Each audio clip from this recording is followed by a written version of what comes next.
Hello, heroes. Joe Smith here. Did you see any of the DNC coverage? If not, I don't blame you. I think I watched about a total of 5 minutes, and it's like, can't believe the number of brainwashed people there. That made me vomit. Worst part, I just got done eating. Um, Here's the thing. Here's what I don't get. Kamala, how do you pronounce it? I guess people are saying it's supposed to be Kamala or something, even though most people have been saying Kamala. So, first of all, my apologies, not trying to pronounce anyone's name, Kamala, or Camelto, or however it's pronounced. Not trying to mispronounce it. Um, but she in her speech at the DNC, she is claiming that Trump wants to raise taxes and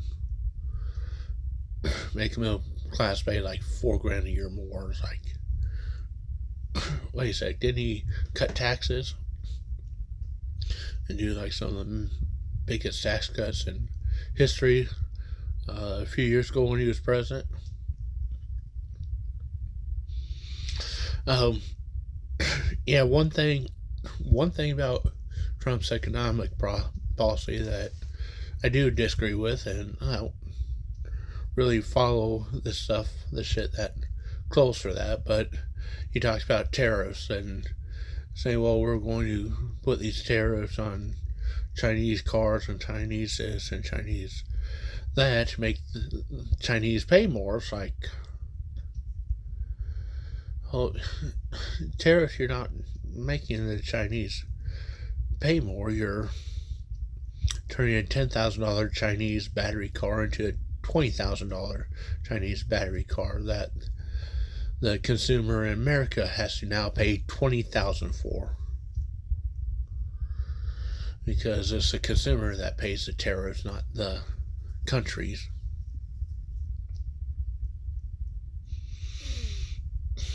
So I will say that about Trump. I mean, over the years I've kind of followed Trump now and then, quite a bit sometimes, other times not so much, but so a lot of things I do like about Trump. It seemed like he brought the country together. I liked all the Trump parades. It just seemed like, well, it's like not since JFK have we had someone celebrating president so much. So it did seem like Trump brought the country together, got the people to be more patriotic, and things were better under Trump than under Obama, I thought. But still, there's a thing or two here and there that I disagree with Trump on. But then again, I don't think any of us are going to agree 100% on anyone else. Everyone's going to have some slight difference in opinion on some topic or other. So, but overall, I say Trump is a better deal. Uh, Miss Harris, so I don't pronounce her first name incorrectly, I'll just say Miss Harris. She's saying that, well, if she gets elected, she's going to lower taxes on the working class. Well, here's the thing. You've already been elected. You've been elected vice president for 3.5 years. Why do we have to elect you again and wait another 6 months to get those tax breaks or tax cuts? What the fuck are you waiting for? Do it right fucking now. The Senate is a Democrat majority. The Senate president is Miss Harris herself. And the president is a Democrat. So what are you waiting for?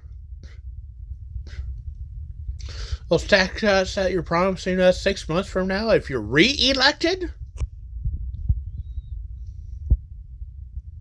I say re-elected because she is being re-elected, even though it's to a different title technically. But who's to say that she hasn't been the one running the show for the past 4 years while Dementia Joe is sleeping in the basement or licking ice cream cones? So for all we know, she's been running the show for the past 4 years or 3.5 years. So why do we have to wait for her to get re-elected for those tax cuts? Why can't we have them right now? That way, this coming January, February, whatever, after the first year, when we all do our taxes, those tax cuts are active now, or this coming tax filing season, instead of having to wait another year for them to take effect. She's the president of the Senate. She can put these tax cuts in a bill and put it before the House and before the Senate right now. And even though she might not be able to do the final signature on it, she can have Joe sign it, or maybe she can, hold Joe's arm or hand while he signs it, because he'll probably be like sleeping or something. But even if it comes down to, and this happened before with the Inflation Reduction Act, I believe it was, which was a joke and made things worse, but it's a 50-50 tie in the Senate, and as the Senate president, she passed the bill as a deciding tiebreaker vote on that issue. So even when it comes to a 50-50 vote in the Senate, she has the power to pass it.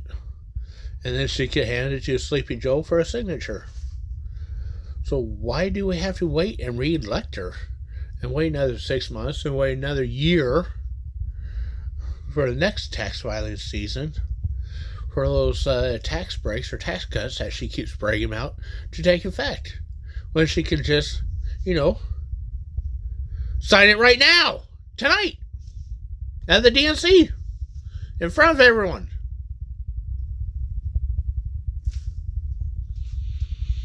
Also, she keeps claiming, as I quote, Trump took away women's reproductive rights.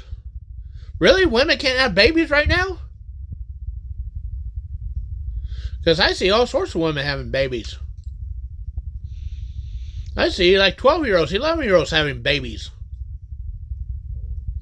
I see all sorts of women on welfare having babies. 8, 9, 10 sometimes.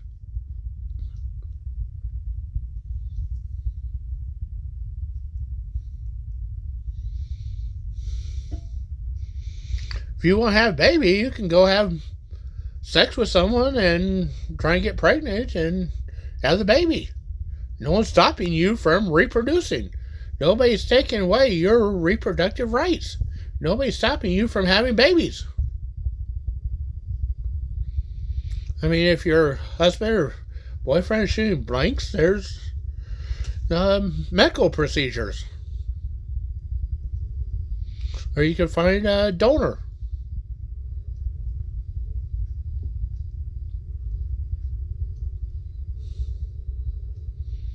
But if you want to have a baby, if you want to reproduce, you can go reproduce and have all the goddamn babies you want. This ain't like China where you can only have like one or something.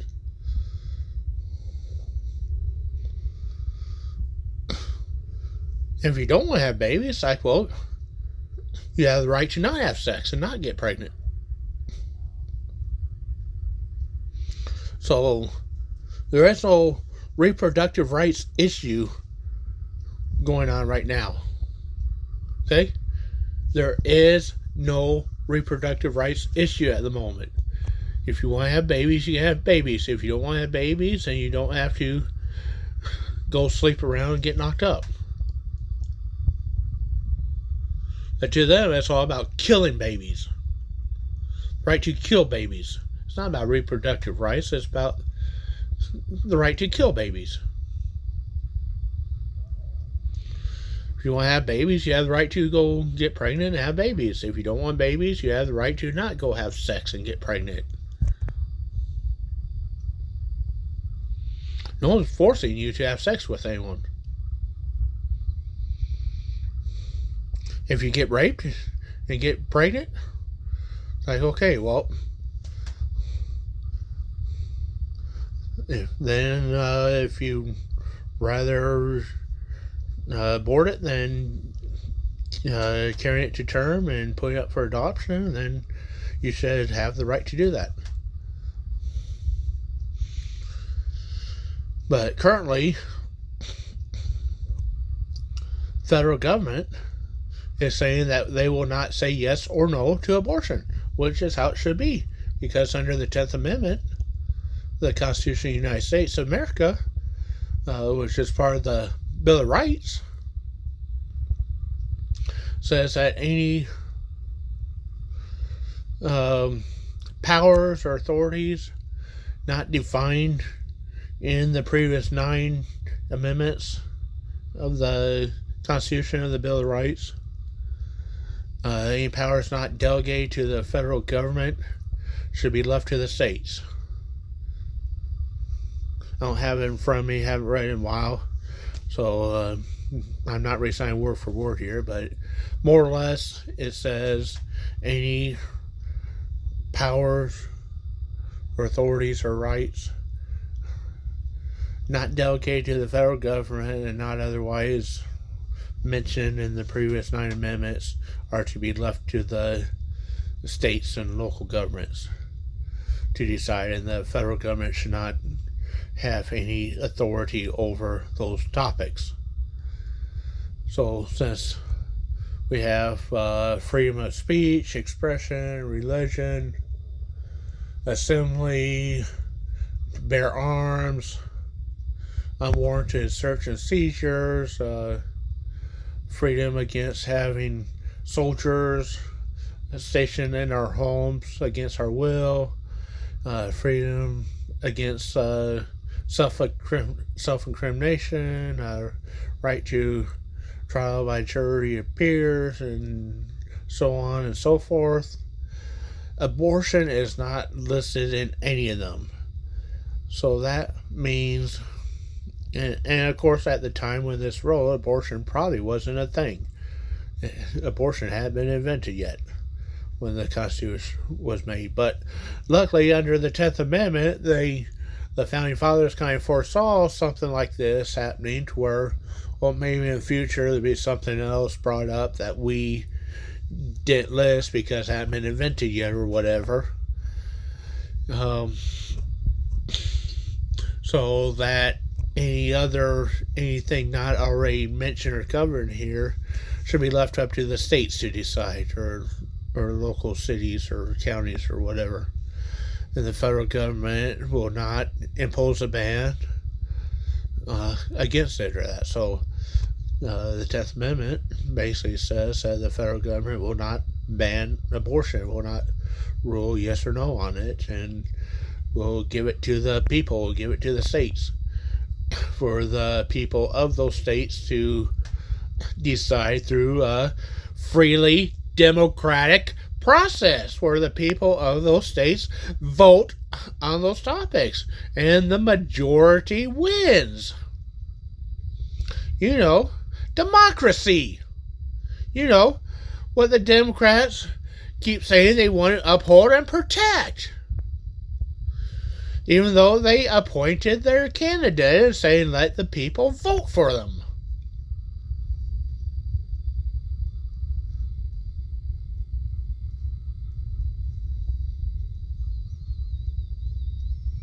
So if you want abortion banned in your state, you can do a petition and gain enough signatures to put it on the ballot. And then if the majority of the people of that state vote to ban it, it gets banned. That's a democratic process. That's democracy. That's the people deciding, not government deciding. That's upholding democracy.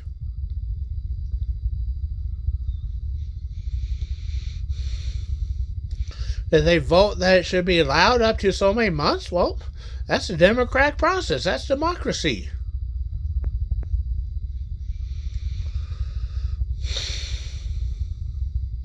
But the Democrats are all for the democratic process as long as the results are in their favor.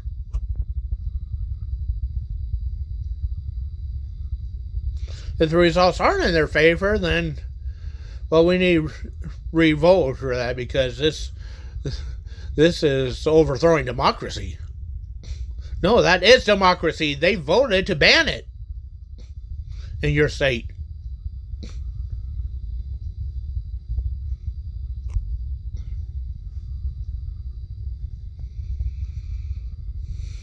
Democracy isn't voting on the same issue over and over until you get the results you want. Democracy is voting on one, since well, you lost. Try again another 50 years. Not next election, not next year or whatever. Another 50 years. Should be like the minimum or whatever that you have to wait.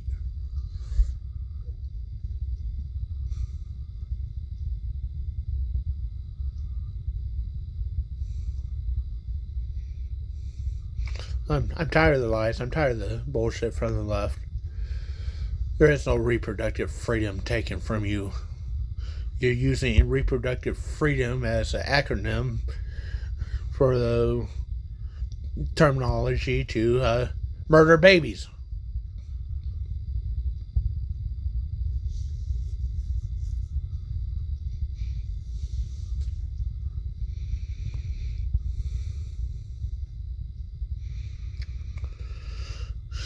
And no one's overthrowing the democratic process. The federal government put that issue to the states for a democratic process decision.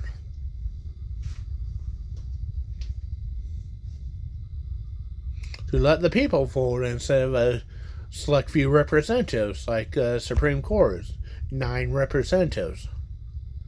Well, instead of having 9 representatives vote on the issue, let's have the citizens of the state vote on the issue. So they said that all the states can vote separately.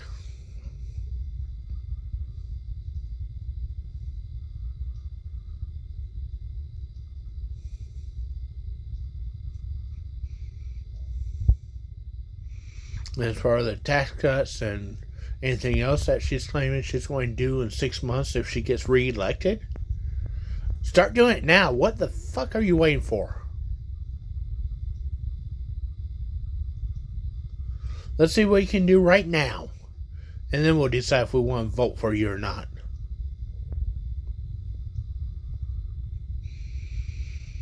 But lucky for her, she's applying for the only job that can't be taken by an illegal. Because to become president, you have to be a natural-born American citizen. But maybe some illegal that's pregnant can cross the border and then give birth as soon as they cross the border. And then that baby can become president. So the job president might not be protected from illegals very much longer.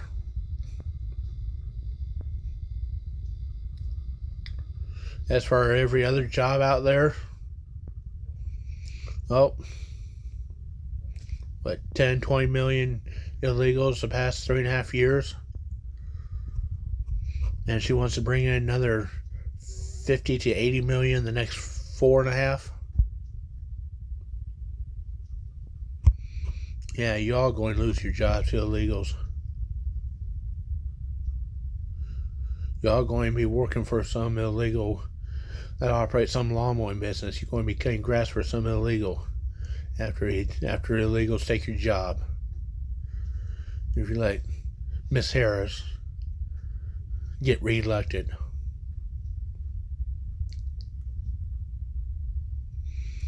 Thanks for watching, listening. Feel free to comment whether you like what I had to say or not. Feel free to leave some hate comments. That's your God-given American right to leave hate comments. Just ask that you don't use any profanity in the comments. Otherwise, feel free to say why you don't like what I had to say or why you disagree. If you did like what I had to say, if you do agree, feel free to say why you like what I had to say, why you agree. Feel free to voice your opinion. Well, you still can, because if Harris and the Democrats get their way, you won't be able to anymore. It'll be like North Korea here. It's been Joel Smith signing out.